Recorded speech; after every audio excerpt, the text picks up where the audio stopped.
జనార్దన్, ఇందులో ఏదో కుట్రకోణం ఉన్నారు కదా, వివరంగా చెప్పు. దీనిలో నా పాత్ర ప్రమేయం కాకుండా జోగి రమేష్ గారు ఆధ్వర్యంలోనే నేను ఇంతకుముందు గవర్నమెంట్లో ఉన్నప్పుడు కూడా తెచ్చుకొని చేశాను సార్, బయట నుంచి తెచ్చుకొని.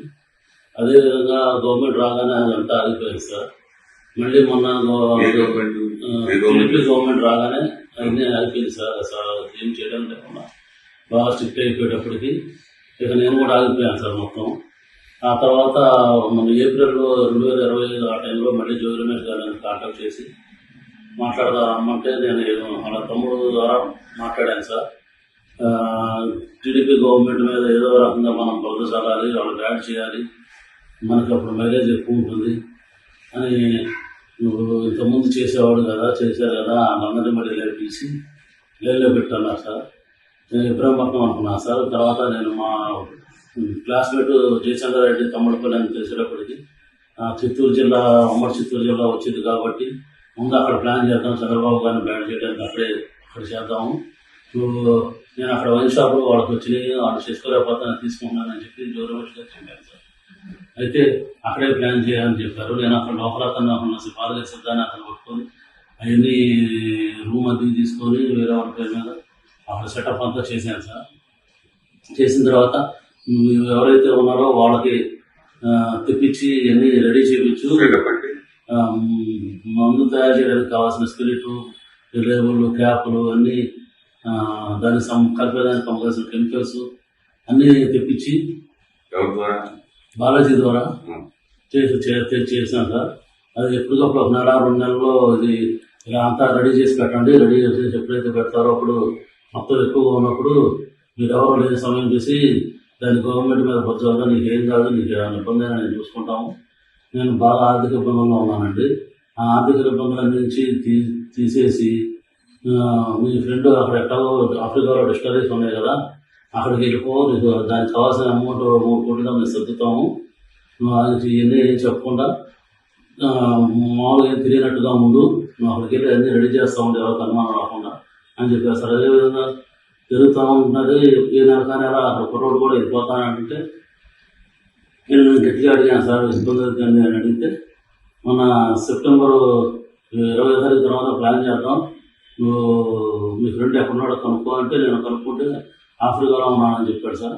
అయితే నువ్వు కూడా ఆఫ్రికా వెళ్ళిపో, అతనితో టచ్లో ఉండు, నేను పెట్టుబడి పెడతానని చెప్పి కమిట్మెంట్ తీసుకో, నీకు ఇబ్బంది లేకుండా ఉంటుంది, మేము ఇక్కడ అడ్జస్ట్మెంట్ చేస్తాం, అమౌంట్ అంతా మీ బ్రదర్కి చేస్తాం, మీకు ఎటువంటి పరిస్థితులు ఏమి ఇబ్బంది లేకుండా మేము చూసుకుంటాము, నువ్వు ఎట్లాగో ఇబ్బందులు పడ్డావు కదా, నీకు ఎందుకంటే ఇబ్బంది ఏం పడతావు, దాన్ని వెళ్ళిపో, అక్కడైతే నీకు అన్ని రకాలుగా ప్లస్ అయితే నీకు బాగుంటుంది. మాకు కూడా ఇక్కడ గవర్నమెంట్ మీద తప్పుడు ఆరోపణలు చేస్తే మాకు కూడా కలిసి వచ్చింది, మాకు కూడా మా వైసీపీ గవర్నమెంట్ కూడా కలిసి వచ్చింది అని కొన్ని రకాలు భయపెట్టి కొంచెం డబ్బు కాస్ట్ చూపి అన్ని రకాలుగా చేసేస్తాను నన్ను. ఆ తర్వాత లాస్ట్కి ఇంకా 20 నేను టికెట్ బుక్ చేసుకున్నానని చెప్పాను సార్, 24 వెళ్తానికి. అప్పుడు 23 మళ్ళీ ఇంటికి రమ్మన్నాను సార్. ఇంటికి వెళ్ళాను సార్. నేను వాళ్ళ ఇంటికి వెళ్ళినప్పుడు అక్కడ లోకల్ నాయకులు జోగి రమేష్ గారు, జోగి రాము, నాగిరెడ్డి, స్వామి గారు అట్లా ఉన్నారు సార్. ఇంకా పిఏ రాము అందరూ ఉన్నప్పుడు 1 నిమిషం మామూలుగా మాట్లాడి తర్వాత వాళ్ళందరినీ సెట్ చేసేసి వాళ్ళు వెళ్ళిపోయారు సార్. వాళ్ళు వెళ్ళిపోయిన తర్వాత ఇవన్నీ డిపార్ట్మెంట్ ద్వారా మన సురేష్ ద్వారా ఏలూరు జిల్లా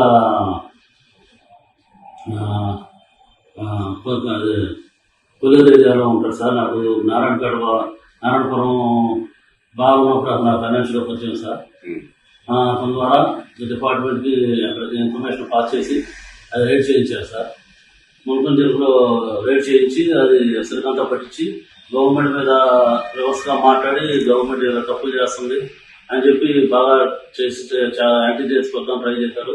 కానీ చంద్రబాబు గారు పార్టీ నాయకులను సస్పెండ్ చేసేటప్పటికి అంత ఎక్కువ హైలైట్ అవ్వలేదు జనార్దన్ అని చెప్పి మళ్ళీ నాకు కాల్ చేసి మీ దాని మీద కూడా చూపించేద్దాం, ఇంకా నువ్వు అక్కడ బార్ దగ్గర పెట్టిన సరుకులు ఇక్కడ తెచ్చిపెట్టేసి గోడంలో పెట్టు, అది మీ తమ్ముడు ద్వారా డిపార్ట్మెంట్ వాళ్ళకి తెలిసి సురేష్ మా ద్వారా సాక్షి టీవీను వాళ్ళందరినీ తీసుకొని వస్తాను, నాయకులందరినీ తీసుకొని వస్తానని చెప్పి అలర్ట్ చేసి నాకు అక్కడ ముందు రోజే అన్నీ అక్కడ తెప్పించి పెట్టించారు సార్. వాళ్ళ మనుషుల ద్వారా ఆవిడ తెప్పించి పెట్టించారు సార్.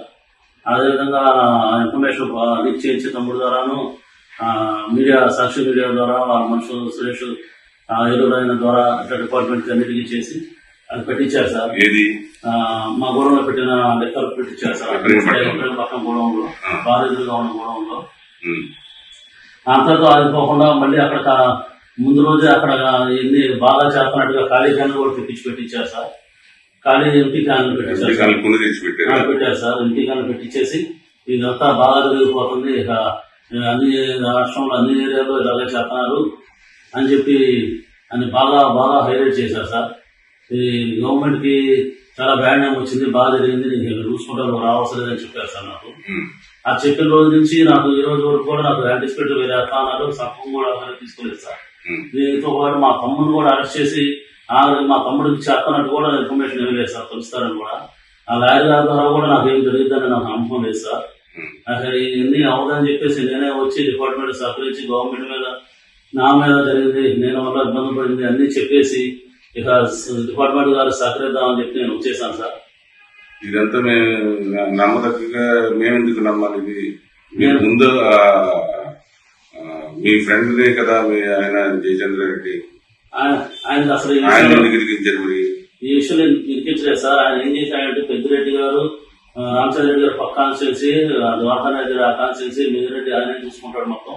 మీ ఫ్రెండ్కి మళ్ళీ గెలవడం, మీ ఫ్రెండ్కి రాదు సీటు, మొత్తం మా ఆంధ్రలోనే ఉంటుంది, మీ ఫ్రెండ్కి ఏం కాదు, పోయినా ఎట్లాగో ఓడిపోయినట్టే కదా, ఇక మళ్ళీ సీట్ రాదు, గెలవడం మీ ఫ్రెండ్ ఎట్లాగో ఆఫ్రికాలో వ్యాపారాలు చూసుకుంటాడు, మీరు కూడా అక్కడికే వెళ్ళిపోయి చూసుకొని మీరు ఇట్లా వచ్చానని చెప్పకుండా ముందే మాట్లాడుకుంటున్నారు కాబట్టి మీకు ఇబ్బంది ఉండదు అలా చెప్పి నమ్మించి చెప్పారు సార్. నాకు ఇక్కడ డబ్బులు ఎప్పుడైతే నాకు బాగా ఇబ్బందులు, ఆర్థిక ఇబ్బందులు ఉండడం వల్ల బాగా ప్రెజర్ చేయడం, రిలయన్స్ వాళ్ళు, శ్రీరామ్ వాళ్ళు బాగా ప్రెజర్ చేయడం వల్ల నేను ఉండే అన్ని ఆప్షన్కి వచ్చేసింది సార్. నేను ఉండే ఇల్లు కానీ ఉండే బార్ ప్రెమిసెస్ కానీ ఆప్షన్కి వచ్చే స్టేజ్కి వచ్చేసింది సార్.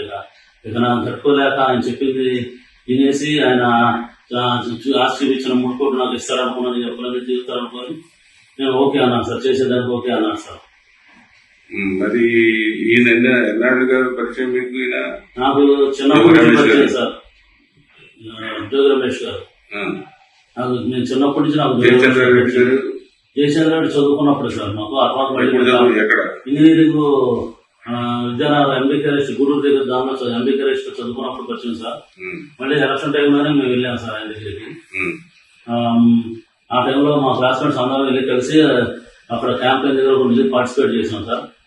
ఆ తర్వాత ఇక మళ్ళీ ఎప్పుడైతే ఇట్లా వైన్ షాప్ వచ్చి ప్లాన్ చేశారో ఇక రమేష్ గారు ఈ విధంగా చేద్దాం, నువ్వు వెళ్ళు వైన్ షాప్ తీసుకుంటాను మాట్లాడు, ఇది చేద్దాము, నీకు ఉపయోగపడుద్ది, మీ ఫ్రెండ్ వాళ్ళు నీకు ఉపయోగం లేదు కదా, నా వల్ల ఉపయోగం ఉంటుంది, అతనికి ఏం లేదు, అతనికి ఏం పోదు, ఆయన ఆల్రెడీ ఇలా ఓడిపోయాడు కాబట్టి ఇబ్బంది ఏం లేదు. ఇక ఇలా చెప్పేటప్పటికి అతనికి ఏం కాదు కదా, నాకు కూడా ఏ కేసు లేకుండా చూసుకుంటున్నారు కదా అని నేను ఒప్పుకున్నాను సార్ ఇది చేయడానికి. ఎప్పుడైతే ఈ రేట్ చేశారో ఇక నేను ఎవరిని నమ్మదలుచుకోలేదు సార్.